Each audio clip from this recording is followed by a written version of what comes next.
Hi everyone, ഞാൻ കുറച്ച് updates ഒക്കെ ആയിട്ടാണ് ഇന്ന് വന്നിരിക്കുന്നത്. കഴിഞ്ഞ കുറച്ച് വീഡിയോ ഞാൻ അപ്ലോഡ് ചെയ്തതിൽ കുറേ പേര് ക്യൂട്ടീസ് അതിനെ പറ്റിയും പിന്നെ ഇവിടുത്തെ ടീച്ചിങ് ജോലി എങ്ങനെയാണ് അങ്ങനെ കുറേ ക്വസ്റ്റ്യൻസ് ഒക്കെ ആയിട്ട് എൻ്റെ അടുത്ത് ഡൗട്ട് ചോദിച്ചായിരുന്നു.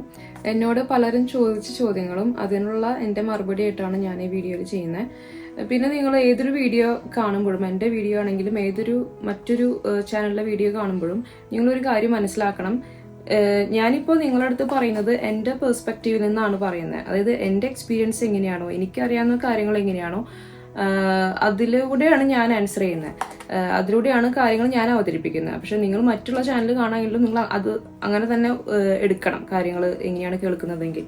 അല്ലാതെ ഇതാണ് സത്യം, ഇതാണ് ശരി, ഇതാണ് അവസ്ഥ, അങ്ങനെ ഒരിക്കലും നിങ്ങൾ എടുക്കരുത്, മനസ്സിലാക്കരുത് കാര്യങ്ങൾ. അപ്പൊ നിങ്ങൾ പല കാര്യങ്ങൾ കുറേ നോളജ് മാക്സിമം ആക്സെപ്റ്റ് ചെയ്യുക, എന്നിട്ട് അതിൽ നിന്ന് നിങ്ങളുടേതായ ഒരു തീരുമാനം, നിങ്ങളുടെ അറിവുകളും നിങ്ങളും കുറെ റിസർച്ച് ചെയ്തിട്ട് വേണം ഒരു നിഗമനത്തിലെത്താൻ. അല്ലാതെ ഒരു വീഡിയോ കണ്ട് അതിൽ പറയുന്നതാണ് ശരി, അത് അങ്ങനെയാണ് സിറ്റുവേഷൻ, അങ്ങനെ ഒരിക്കലും നിങ്ങൾ മനസ്സിലാക്കരുത്. ഇപ്പൊ ഞാനിപ്പോൾ അപ്ഡേറ്റ് ചെയ്യുന്നത് എൻ്റെ അറിവനുസരിച്ച് എനിക്ക് എങ്ങനെയാണ് എക്സ്പീരിയൻസ് ഉണ്ടായിട്ടുള്ളത് അതനുസരിച്ചിട്ടാണ് ഞാൻ ചെയ്യുന്നത്. ഓരോരുത്തരുടെ എക്സ്പീരിയൻസ് ഡിഫറെൻ്റ് ആണ്, ഓരോരുത്തരും ഡിഫറെൻ്റ് ആണ്. ഓരോരുത്തർ പാസ് ചെയ്യുന്ന വഴികളും, ഓരോരുത്തർ ഇപ്പോൾ ഒരു ജോലി അച്ചീവ് ചെയ്തിട്ടുണ്ടെങ്കിൽ എക്സാമ്പിൾ പറയുകയാണെങ്കിൽ അവരെ സഞ്ചരിച്ച വഴികൾ ഡിഫറെൻ്റ് ആണ്, അവരുടെ എക്സ്പീരിയൻസ് എല്ലാം ഡിഫറെൻ്റ് ആണ്. അപ്പോൾ നിങ്ങൾക്ക് ഉണ്ടാകാൻ പോകുന്നതും ഡിഫറെൻ്റ് ആണ്. അപ്പോൾ നിങ്ങൾ അങ്ങനെ ഒരു കാര്യം കൂടെ മനസ്സിൽ വെച്ചിട്ട് വേണം ഒരു വീഡിയോ കാണുന്നതും ആ വീഡിയോയിൽ നിന്ന് കുറേ കാര്യങ്ങൾ നിങ്ങൾ മനസ്സിലാക്കേണ്ടത്. കുറേ പേര് ചോദിച്ചൊരു ചോദ്യമാണ്, QTS അപ്ലൈ ചെയ്തിട്ട് ഞാൻ 3 മാസമായി, 8 മാസമായി, 10 മാസമായി എന്നൊക്കെ പറഞ്ഞു, പക്ഷെ ഇതുവരെയും ഒരു റെസ്പോൺസും കിട്ടിയിട്ടില്ല, എനിക്ക് സർട്ടിഫിക്കറ്റ് കിട്ടിയിട്ടില്ല എന്നൊക്കെ കുറച്ച് പേര് ചോദിച്ചു. അതായത് ഒരു കാര്യം മനസ്സിലാക്കുക, ഞാൻ അപ്ലൈ ചെയ്ത സമയത്ത് ഇത് സ്റ്റാർട്ടിങ് ടൈമിലാണ് ഞാൻ അപ്ലൈ ചെയ്തത്. അപ്പോൾ എന്താ പറയുക, സ്റ്റാർട്ട് ചെയ്ത ഫസ്റ്റ് 2 ദിവസത്തിനുള്ളിൽ ഞാൻ അപ്ലൈ ചെയ്തായിരുന്നു. 7-8 മാസം കൊണ്ടാണ് എനിക്ക് എൻ്റെ സർട്ടിഫിക്കറ്റ് കിട്ടിയത്. അത് ഞാൻ അവരുടെ ഭാഗത്ത് നിന്ന് റെസ്പോൺസ് ഇല്ലാതെ ആയപ്പോൾ ഒരു 6-7 മാസം കഴിഞ്ഞപ്പോൾ ഞാൻ അവരുടെ അടുത്ത് ഇമെയിൽ ചെയ്തായിരുന്നു. നമ്മൾ അപ്ലൈ ചെയ്ത് കഴിയുമ്പോൾ അവർക്കൊരു എൻക്വയറി ചെയ്യാൻ വേണ്ടിയിട്ടുള്ള ഒരു ഇമെയിൽ ഐഡി കിട്ടുന്നുണ്ട്, അവർ പറയുന്നുണ്ട്. അപ്പോൾ അതിലൂടെ നമുക്ക് ചോദിക്കാം. ഇപ്പോഴത്തെ കറണ്ട് അവസ്ഥ എന്ന് പറയുന്നത് ഇഷ്ടം പോലെ പേര് അപ്ലൈ ചെയ്യുന്നുണ്ട്. കാരണം ഇങ്ങോട്ട് വരാൻ, അല്ലെങ്കിൽ ഇങ്ങോട്ട് നല്ല മറ്റ് യൂറോപ്യൻ കൺട്രി ആണെങ്കിലും വേറെ കൺട്രീസ് ആണെങ്കിലും കുറേ പേര് ട്രൈ ചെയ്യുന്നുണ്ട്, എസ്പെഷ്യലി ടീച്ചിങ് ജോബ്സിന്. കാരണം ടീച്ചിങ് ജോലി എന്ന് പറയുന്നത് UK ഇപ്പോൾ currently skilled work visa provide ചെയ്യുന്ന ഒരു കാറ്റഗറിയിലാണ്. സ്കിൽഡ് വർക്കേഴ്സിന്റെ ലിസ്റ്റിൽ പെടുന്ന ഒരു ജോബാണ് ഇപ്പോൾ ടീച്ചേഴ്സിൻ്റെത്. അപ്പൊ അതുകൊണ്ട് തന്നെ എല്ലാവരും ഇപ്പോൾ സ്റ്റുഡൻസിന്റെ ഇതാണല്ലോ റൂൾസ് ഒക്കെ കർശനമാക്കിയ സിറ്റുവേഷനിൽ ഇപ്പൊ കുറച്ചും കൂടെ ഒരു കമ്പാരിറ്റീവ്ലി ഓക്കെ ആയിട്ട് തോന്നുന്നൊരു കാറ്റഗറിയാണ്. ഇതുകൊണ്ട് എല്ലാവരും അപ്ലൈ ചെയ്യുന്നുണ്ട്. ഇവിടെയും കുറെ സ്റ്റുഡൻസ് വരുന്നുണ്ട്, അതിലും ടീച്ചിങ് ക്വാളിഫിക്കേഷൻസ് ഉള്ളവരുണ്ട്. അപ്പൊ എല്ലാവരും അപ്ലൈ ചെയ്യുന്നത് കൊണ്ട് തന്നെ, പല രാജ്യക്കാരും അപ്ലൈ ചെയ്യുന്നത് കൊണ്ട് തന്നെ എല്ലാം ഭയങ്കര ഡിലേ ആണ്, കുറെ ആപ്ലിക്കേഷൻസും ഉണ്ട്. അപ്പൊ അതുകൊണ്ട് നിങ്ങൾ എക്സ്പെക്ട് ചെയ്യേണ്ടത് ചിലപ്പോൾ അറൗണ്ട് 1 വർഷം എടുക്കാം എന്നുള്ളതാണ്. ഇപ്പൊ എൻ്റെ ഒരു ഫ്രണ്ട് ഇവിടെ വന്നിട്ട് അപ്ലൈ ചെയ്തിട്ട് ഇപ്പൊ കഴിഞ്ഞ ആഴ്ചയിലാണ് ഞാൻ ഇത്ര നാൾ അവർക്ക് ഇമെയിൽ ചെയ്ത് ഇപ്പോഴാണ് ഒരു ഭാഗത്ത് നിന്ന് റെസ്പോൺസ് കിട്ടിയത്, ഇത്ര നാൾ വരെ ഒട്ടും എൻ്റെ ആപ്ലിക്കേഷൻ നോക്കിയിട്ടില്ലായിരുന്നു, ഇപ്പോഴാണ് അതൊന്ന് റെസ്പോണ്ട് ചെയ്തത്, ഇപ്പൊ കുറച്ചും കൂടെ സ്പീഡപ്പ് ആയിട്ടുണ്ട്. കിട്ടിയെന്നല്ല ഞാൻ പറഞ്ഞു, 1 വർഷം കഴിഞ്ഞു ആപ്ലിക്കേഷൻ വെച്ചിട്ട്, പക്ഷെ ഇപ്പോഴാണ് അവരൊന്ന് റെസ്പോണ്ട് ചെയ്തത് ആപ്ലിക്കേഷന്. പക്ഷെ ആള് കറന്റ് ഇവിടെയാണ്. അപ്പോൾ അതാണ് ഇപ്പൊ കറന്റ് സിറ്റുവേഷൻ. പിന്നെ എൻ്റെ അടുത്ത ചോദ്യം, ടീച്ചേഴ്സിന് സാലറി എങ്ങനെയാണ്, വളരെ കുറവാണോ കൂടുതലാണോ എന്നൊക്കെ ചോദിച്ചിട്ടുണ്ട്. ഇവിടെ സാലറി എന്ന് പറയുന്നത് എന്താ പല കാറ്റഗറി ഉണ്ട്. ക്വാളിഫൈഡ് ടീച്ചേഴ്സ്, അൺക്വാളിഫൈഡ് ടീച്ചേഴ്സ്, അങ്ങനെ തന്നെ പല കാറ്റഗറീസ് ഉണ്ട്. പിന്നെ ഇവിടുത്തെ എക്സ്പീരിയൻസ് ഒരു കാൽക്കുലേറ്റ് ചെയ്യുന്നുണ്ട്. ഓരോ ഇയർ എക്സ്പീരിയൻസ് കൂടുന്തോറും സാലറിക്ക് ചെറിയ ചേഞ്ച് ഉണ്ട്. എന്ന് വെച്ച് നമ്മൾ നാട്ടിൽ നിന്ന് കമ്പയർ ചെയ്യുമ്പോൾ അവിടെ പോയി കഴിഞ്ഞാൽ എല്ലാം സെറ്റ്, ഭയങ്കര സാലറിയാണ്, കുറേ സമ്പാദിക്കാം, അങ്ങനെ കരുതുന്നവർക്ക് വളരെ തെറ്റാണ്. ടീച്ചേഴ്സ് ജോലി എന്ന് മാത്രമല്ല പല ജോലികളും അങ്ങനെ പറയും ഭയങ്കര ഹൈ പേയിങ് സ്കെയിലൊന്നല്ല. നമുക്ക് ഇവിടുത്തെ ഒരു ലൈഫ് സ്റ്റൈൽ ഇഷ്ടപ്പെട്ട് ഇവിടുത്തെ അങ്ങനത്തെ ഒരു കുറച്ച് ക്വാളിറ്റീസ് നോക്കിയിട്ട് വരുന്നവരാണെങ്കിൽ ഓക്കെ. അല്ലാതെ എന്താ പറയുക, നമുക്ക് ഇവിടെ വന്ന് കുറേ സമ്പാദിക്കാം, ഇവിടെ കുറേ ഏൺ ചെയ്യാം, അങ്ങനെ ഒരു സംഭവം ഇല്ല സത്യം പറയാലോ. നമുക്ക് ഏൺ ചെയ്യാൻ പറ്റില്ല എന്നല്ല, നമ്മളൊന്ന് കുറച്ചൊന്ന് പ്ലാൻഡ് ആയിട്ട് ചെയ്ത് കഴിഞ്ഞാൽ ഏൺ ചെയ്യാൻ പറ്റും. ഇപ്പോൾ ടീച്ചേഴ്സ് സാലറി എന്ന് പറയുന്നത് ക്വാളിഫൈഡ് ആയിട്ടുള്ള ടീച്ചേഴ്സിന്റെ സാലറി ഡിഫറെൻ്റ് ആണ്, അൺക്വാളിഫൈഡ് ആയിട്ടുള്ള വ്യത്യാസമുണ്ട്. അത് തമ്മിൽ നല്ല ഡിഫറൻസ് ഉണ്ട്. മറ്റൊരു ചോദ്യം, ഞാൻ ജോലി അപ്ലൈ ചെയ്യുന്നതിന് മുമ്പ് CPD ട്രെയിനിങ് പ്രോഗ്രാംസ്, വേറെ എന്തെങ്കിലും ട്രെയിനിങ് പ്രോഗ്രാംസ് അറ്റൻഡ് ചെയ്തിട്ടുണ്ടോ എന്നായിരുന്നു. ഞാനൊന്നും ഇവിടെ ജോലി അപ്ലൈ ചെയ്തതിന് മുമ്പ് ഒന്നും ട്രെയിനിങ് പ്രോഗ്രാം ഒന്നും അറ്റൻഡ് ചെയ്തിട്ടില്ല. ഞാൻ സ്വയം വേറെ എൻറോൾ ചെയ്തിട്ട് ഓൺലൈനായിട്ട് ഒന്നും ചെയ്തിട്ടില്ല. വേറെ ആരോ പറഞ്ഞു ഇങ്ങനെ എന്തെങ്കിലും ട്രെയിനിങ് പ്രോഗ്രാം അല്ലെങ്കിൽ CPDs training program kind of അങ്ങനെ അറ്റൻഡ് ചെയ്താൽ മാത്രം അപ്ലൈ ചെയ്യാൻ പറ്റൂ എന്നുള്ളത്. ഞാൻ ഒന്നും അറ്റൻഡ് ചെയ്യാതെയാണ് ഞാനിവിടെ അപ്ലൈ ചെയ്തത്. പക്ഷെ നമ്മൾ ഒരു സ്റ്റാഫ് ആയി കഴിഞ്ഞാൽ, ഒരു സ്കൂളിലെ സ്റ്റാഫ് ആയി കഴിഞ്ഞാൽ നമുക്ക് ഇവിടെ അവർ തന്നെ പ്രൊവൈഡ് ചെയ്യുന്നുണ്ട്. മന്ത്ലി അല്ലെങ്കിൽ ഇങ്ങനെ ഇയർലി ഇത്ര CPD കോഴ്സുകൾ ഉണ്ടായിരിക്കും, ട്രെയിനിങ് പ്രോഗ്രാംസ് ഉണ്ടായിരിക്കും എന്നുള്ളതുണ്ട്. അത് കമ്പൽസറി ആണ്, അത് കമ്പൽസറി അറ്റൻഡ് ചെയ്യണം. അങ്ങനെ നമ്മൾ അറ്റൻഡ് ചെയ്യേണ്ടതായിട്ടുണ്ട്. അല്ലാതെ ബിഫോർ അപ്ലൈയിങ് ഒരു ജോലി ഞാൻ ഒന്നും ചെയ്തിട്ടില്ല. പിന്നെ അടുത്ത ചോദ്യം, എത്ര ഇന്റർവ്യൂസ് ആണ് ഞാൻ ഈ ജോലിയിൽ പ്രവേശിക്കുന്നതിന് മുമ്പ് അറ്റൻഡ് ചെയ്തിട്ടുള്ളത്?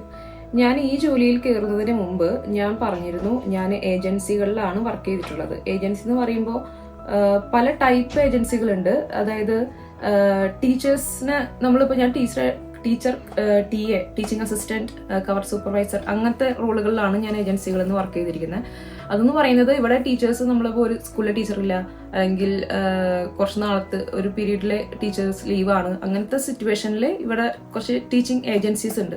അവരാണ് നമ്മൾ ഇന്ന സ്കൂളിലേക്ക് നമ്മൾ വിടുന്നു, അങ്ങനത്തെ കൈകാര്യം ചെയ്യണം. അപ്പോൾ അങ്ങനെ നമ്മൾ ഓരോ ഏജൻസിയിൽ അപ്ലൈ ചെയ്യുമ്പോൾ നമ്മൾ ആ ഏജൻസി ആയിട്ടൊരു ഇന്റർവ്യൂ ഞാൻ അറ്റൻഡ് ചെയ്തിട്ടുണ്ട്. അങ്ങനെ 2 ഇന്റർവ്യൂ ആണ് അറ്റൻഡ് ചെയ്തിട്ടുള്ളത്. പക്ഷെ അത് കംപ്ലീറ്റ്ലി ഡിഫറെന്റ് ഫ്രം ജോലിക്ക് അപ്ലൈ ചെയ്യുന്ന ഇന്റർവ്യൂ ആണ്. അപ്പൊ ജോലിയിൽ ഞാൻ ഇപ്പോൾ എൻ്റെ ഫസ്റ്റ് ഇന്റർവ്യൂ ആയിരുന്നു ഞാൻ ഈ സ്കൂളിൽ ഈ ജോലി കിട്ടുമ്പോൾ ചെയ്തത്.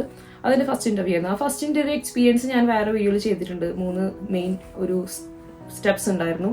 ഓരോന്നിൽ എന്താണ് ഞാൻ ചെയ്തിരിക്കുന്നത് പറഞ്ഞിട്ടുണ്ട്. പിന്നെ ഇവിടുത്തെ ടീച്ചേഴ്സിന് PG വേണമെന്ന് യാതൊരു നിർബന്ധവുമില്ല. ഇവിടെ ഞാൻ വർക്ക് ചെയ്യുന്ന സ്കൂളിൽ തന്നെ മെജോറിറ്റി PG ഇല്ലാത്തവരാണ്. നമ്മളൊക്കെയാണ് ഭയങ്കര ഹയർ ക്വാളിഫിക്കേഷൻസ് ഉള്ളവർ, പ്രത്യേകിച്ച് കേരളമുള്ളവർ. അല്ല, കേരളത്തിലുള്ളവർ എന്ന് ഇവർ തന്നെ പറയാറുണ്ട്. ഇന്ത്യ എന്ന് പറയുമ്പോൾ ഇവർ ചോദിക്കും, ഇന്ത്യത്തെ ഏതൊരു ഭാഗത്തിൽ ഭയങ്കര ക്വാളിഫിക്കേഷൻസ് ഉള്ളവരുണ്ടല്ലോ എന്നൊക്കെ പറയും. അപ്പോൾ ഞങ്ങൾ അവിടെ നിന്നാണെന്ന് ഞാൻ പറയാം, അഭിമാനത്തോടുകൂടി പറയാറുണ്ട്. അപ്പോൾ PG ഇവിടെ മാൻഡേറ്ററി അല്ല ഒരു ടീച്ചറാവാനുള്ളത്. ഇവിടെ QTS അങ്ങനത്തെ ഒരു ഡിഗ്രി ക്വാളിഫിക്കേഷൻ അതുണ്ടെങ്കിൽ തന്നെ നമ്മൾ ടീച്ചറാവാൻ യോഗ്യത ഉള്ളവരായി. അപ്പൊ പിന്നെ PG ഇവിടെ വന്ന് ചെയ്യണം, അല്ലെങ്കിൽ അവിടെ PG ചെയ്താൽ മാത്രമേ കംപ്ലീറ്റ് ആവൂ ഈ ഒരു പ്രോസസ്സ്, അങ്ങനെയൊന്നുമില്ല. പിന്നെ അടുത്ത ചോദ്യം എന്നുള്ളത്, UK PGC ചെയ്തിട്ട് QTS കിട്ടുമല്ലോ, അല്ല കിട്ടും, അത് കഴിഞ്ഞിട്ട് ജോബ് കിട്ടാൻ ഈസി ആണോ എന്ന് ചോദിച്ചിരിക്കുന്നത്. നമ്മൾ നാട്ടില് B.Ed എന്ന് പറയുന്നത് ഇവിടുത്തെ ഒരു PGC എന്ന് പറഞ്ഞൊരു ഇതിനോട് ക്വാളിഫിക്കേഷനോട് ഈക്വലന്റ് ആണ്. നാട്ടിൽ ഈ B.Ed ഉള്ള ആളാണെങ്കിൽ അവിടെ നിന്ന് ഇതേ പ്രോസസ്സ് കൂടെ പോകാൻ നല്ലത്. അല്ലാതെ ഇവിടെ വന്നിട്ട് നാട്ടിൽ B.Ed ഇല്ല, ഇവിടെ വന്നിട്ട് PGC കോഴ്സ് ചെയ്യാതെ കൊള്ളാമെന്നുണ്ട്. അങ്ങനെയാണെങ്കിൽ QTS അപ്ലൈ ചെയ്യാൻ നേരിട്ട് ഇവിടെ വരിക, PGC ചെയ്യുക, എന്നിട്ട് QTS എടുത്തു കഴിഞ്ഞാൽ നമ്മൾ ഇവിടുത്തെ സിസ്റ്റം എല്ലാം നമുക്ക് മനസ്സിലായി കഴിഞ്ഞു, ഇവിടുത്തെ ഒരു അടിത്തറ നമ്മൾ പാകി കഴിഞ്ഞു. ആ ഒരു ബേസിൽ നമുക്ക് കാര്യങ്ങൾ മനസ്സിലാക്കാൻ പറ്റും. ഇപ്പൊ എന്നെ സംബന്ധിച്ചിടത്തോളം ഞാൻ കംപ്ലീറ്റ്ലി കേരള കുട്ടിയാണ്, കേരള ടീച്ചറാണ്. ഇവിടെ എത്തുമ്പോൾ നമുക്ക് ഇവിടുത്തെ കുറെ കാര്യങ്ങൾ പഠിക്കണം, മനസ്സിലാക്കണം. കുറെ കാര്യങ്ങൾ മനസ്സിലാക്കാണ്ട് നമുക്ക് നമ്മുടെ എന്താ പറയാ, അത് ഞാൻ വേറൊരു ഇതിൽ ഡീറ്റെയിൽ ആയിട്ട് പറയണ്ടേ, ഇങ്ങനെയാണ് അവിടുത്തെ സിസ്റ്റം കാര്യങ്ങളൊക്കെ. അത് കംപ്ലീറ്റ്ലി നല്ല ഡിഫറൻസ് ഉണ്ട്. അപ്പോൾ ഇവിടെ തന്നെ നമ്മളിപ്പോൾ ഒരു നാട്ടിൽ B.Ed ചെയ്യുന്നതും ഇവിടെ B.Ed എന്ന് പറയുന്നത് ഈ കോഴ്സാണ്, PGC എന്നുള്ള കോഴ്സാണ് അറിയപ്പെടുന്നത്. അപ്പോൾ അത് ചെയ്യണതും വ്യത്യാസം ഉണ്ടാവുമല്ലോ. അപ്പോൾ ഇവിടെ നാട്ടിൽ B.Ed ഇല്ലാത്ത ഒരാളാണെങ്കിൽ ഇവിടെ വന്നത് ചെയ്ത് കഴിഞ്ഞാൽ നല്ലതാണെന്ന് പറയാം. അതായത് നാട്ടിൽ B.Ed ഉണ്ട്, പിന്നെ അഡീഷണൽ ഇവിടെ ചെയ്യണത് വേസ്റ്റ് എന്ന് ഞാൻ പറയുള്ളൂ. മറ്റൊരു ചോദ്യം, UK ടീച്ചിങ് ജോബ്സ് കിട്ടാൻ പാടാണോ എന്നാണ്. അതായത് അപ്ലിക്കേഷൻസ് കൂടുന്നതനുസരിച്ച് പാടാവുമല്ലോ എന്തായാലും. അപ്പോൾ ഞാൻ ആദ്യം അപ്ലൈ ചെയ്തിരുന്ന സമയത്ത് എനിക്ക് തോന്നുന്നു എനിക്ക് ഇത്ര കോമ്പറ്റീഷൻസ് ഉണ്ടായിരുന്നില്ല എന്ന് തോന്നുന്നത്. ഇപ്പോൾ കുറച്ചും കൂടെ എന്നെ പോലെ കുറേ സ്റ്റുഡൻസ് ഇതുപോലെ ഇവിടെ പഠിക്കാനായിട്ട് വരുന്നുണ്ട്, അല്ലെങ്കിൽ ജോലിക്കായിട്ട് പല ഡിപ്പെൻഡൻ്റ് ആയിട്ട് വരുന്നവരുണ്ട്. അപ്പോൾ ഇതേ ക്വാളിഫിക്കേഷൻസ് ഉള്ളവർ QTS കിട്ടി നിൽക്കുന്ന കുറേ പേരുണ്ട്. അപ്പോൾ മുൻപത്തെ അനുസരിച്ചിട്ട് ഇപ്പോൾ കുറച്ചും കൂടെ കോമ്പറ്റീഷൻ ഉണ്ട്. പക്ഷെ നാട്ടിൽ നിന്ന് ഒരാളെ സംബന്ധിച്ചിടത്തോളം അവർക്കൊരു വിസ വേണം. വിസ കിട്ടാൻ ഇത്തിരി പാടാണ്, നല്ല പാടാണ്. മുമ്പ് ഞാൻ വർക്ക് ചെയ്തിരുന്ന സ്കൂളുകളൊക്കെ സ്പോൺസർഷിപ്പ് കൊടുത്തിരുന്നു എന്ന് പറഞ്ഞു കേട്ടിരുന്നു. ഞാൻ കയറിയ സമയത്ത് തൊട്ട് അതില്ല, ആ സ്പോൺസർഷിപ്പ് അവർക്ക് കൊടുക്കാനുള്ള അതില്ല. എന്നെ സംബന്ധിച്ചിടത്തോളം എനിക്ക് ആ വിസ വേണ്ട, ഞാൻ ഡിപ്പെൻഡൻ്റ് ആയിട്ട് നിൽക്കുന്നത്. അതുകൊണ്ട് എനിക്കൊരു വിസ ഇല്ലെങ്കിൽ എനിക്ക് ഏതെങ്കിലും ഒരു സ്കൂള് അല്ലെങ്കിൽ ഒരു ജോലി എന്നുള്ള രീതിയിൽ ഫോക്കസ് ചെയ്താൽ മതി ജോലി തപ്പുമ്പോൾ. അപ്പൊ ഇത്രയും കാര്യങ്ങളാണ് ഞാൻ ഇന്നത്തെ ഈ വീഡിയോയിൽ ഉൾപ്പെടുത്താൻ ഉദ്ദേശിച്ചിട്ടുണ്ടായിരുന്നത്. ഇനിയും എൻ്റെ അടുത്ത് ചോദ്യങ്ങൾ ചോദിച്ചായിരുന്നു. ഇപ്പോൾ ഇന്ന് ഞാൻ ഉൾപ്പെടുത്തിയിരിക്കുന്ന കുറച്ച് ചോദ്യങ്ങൾ മാത്രമാണ്. അപ്പോൾ ഞാൻ ഇനി അടുത്തൊരു സെക്ഷനും കൂടെ ഇതിന്റെ കണ്ടിന്യൂഷൻ ആയിട്ട് ചെയ്യാൻ ഉദ്ദേശിക്കുന്നുണ്ട്. അപ്പോൾ തൊട്ടടുത്ത് തന്നെ ഞാൻ കുറേ ഒരു 8-9 മാസത്തോളമായിട്ട് ഒരു വീഡിയോ ചെയ്തിട്ട് അപ്ഡേഷൻ ഒന്നും ഉണ്ടായിരുന്നില്ല. എൻ്റെ ഭാഗത്തുനിന്ന് തെറ്റാണ്, സോറി. കാരണം എൻ്റെ വീഡിയോ കണ്ടിട്ട് എന്നെ വിശ്വസിച്ച് കുറേ ഡൗട്ട് ചോദിച്ചിരുന്ന കുറേ പേരുണ്ടായിരുന്നു. അപ്പോൾ അവരുടെ അടുത്ത് ഞാൻ ചെയ്യുന്നൊരു തെറ്റാണ്, ഞാൻ അവരെ മാനിക്കുന്നു, സോറി. അപ്പൊ ഞാൻ ഇതിന്റെ ഒരു അടുത്ത ഭാഗം ബാക്കി ക്വസ്റ്റ്യൻസിന്റെ ആൻസർ ആയിട്ട് ഞാൻ പെട്ടെന്ന് തന്നെ വരാവുന്നതാണ്. അപ്പൊ ഇതിന്റെ ബാക്കി ഭാഗം നിങ്ങൾ തുടർന്ന് കാണുക അടുത്ത വീഡിയോയിൽ. അതുവരേക്കും ബൈ.